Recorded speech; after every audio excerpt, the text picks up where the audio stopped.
মোটামুটি রেগুলারলি আলহামদুলিল্লাহ পাশ করি। তারপরে যখন ক্লাস শুরু হয় সেখানে এসে আসলে ওই জায়গাটা যেহেতু আমি অলরেডি একটা পুরো সিলেবাস কাভার হয়ে গেছে, পড়াশোনা মোটামুটি করেছি, তো তারপরে এসে ওই সময় রিটেন পরীক্ষা হয়, কিছু ফিজিক্যাল পরীক্ষা হয় এবং তার পরবর্তীতে ফাইনালি প্রফ হয়। মোটামুটি বেড রিডেন ছিলাম সেই সময়। এটাও একটা ট্রমার বিষয় ছিল, আসলে আমি আবার হাঁটতে পারবো কি না এরকম একটা ভাবনাও তখন কাজ করতো।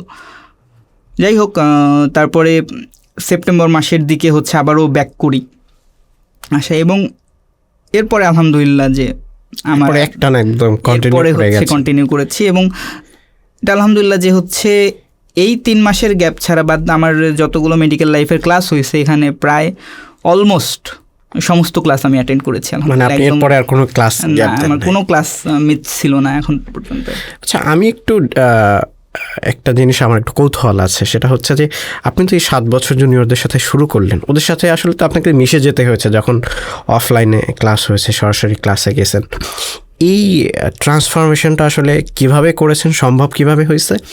আরেকটা হচ্ছে যে আসলে এইটা কতটা গুরুত্বপূর্ণ একজন যিনি পিছায় পড়ছেন, যে পরবর্তী কোনো ব্যাচের সাথে যখন শুরু করতেছেন তখন তো আসলে এটা যদি মিশে যেতে না পারেন তাহলে তো মনে হয় কন্টিনিউ করাটা আসলে সম্ভব হয় না বা অনেকটা ডিফিকাল্ট। তো এটা আসলে কিভাবে, গল্পটা একটু বলেন আমাকে। এখানে আসলে আমার ব্যাচের আসলে কয়েকজনের এখানে খুবই ভালো একটা ভূমিকা ছিল, যারা আমাকে সেই জায়গাতে নিতে সাহায্য করছে। এটা I am grateful to them. নামগুলো একটু যদি বলতেন, যেহেতু গ্রেটফুল আপনি তাদের প্রতি। আচ্ছা, যখন সেকেন্ড প্রফ যখন আমি দেই সেই সময় আমাদের যে ক্লাস মনিটর ছিল, 2জন মনিটর ছিল, একজন হচ্ছে রিফাত আর আরেকজন হচ্ছে কাশেম। তো সেই সময় মনিটর যেহেতু ছিল, আমি যখন অ্যাক্সিডেন্ট করে বেড রিডেন ছিলাম, তো আমি যে ক্লাসে আসছিলাম না, তো আমার সাথে সেই বিষয় নিয়ে কথা হচ্ছিল।